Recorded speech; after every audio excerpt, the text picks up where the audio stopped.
Romain Rissoan, consultant formateur en webmaster.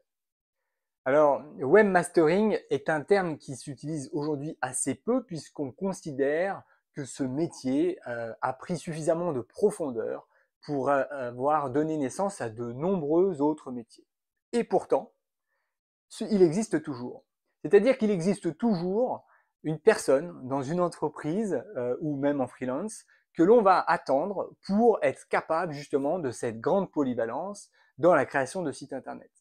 C'est-à-dire quelqu'un capable de créer des sites, de créer du contenu, de créer un visuel sympathique et de créer un système fonctionnel. Aussi, dans ces formations de webmaster ou de webmastering, nous allons avoir un premier chapitre justement qui consiste à expliciter le rôle du webmaster au regard d'un métier qu'on aurait dit finalement disparu. Alors on a un deuxième chapitre ensuite qui est l'usage expressif justement de ce métier avec comment installer WordPress, comment créer un design intéressant, comment optimiser son site pour le référencement, comment créer du contenu, bref, tout un tas de savoir-faire que l'on va attendre de la part d'un webmaster et qu'il faut maîtriser pour répondre aux besoins des clients, même si on utilise aujourd'hui d'autres termes qui sont tout aussi inadaptés.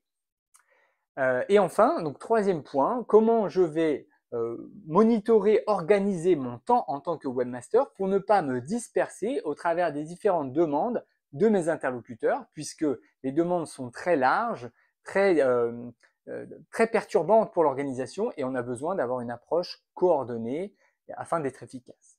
À bientôt!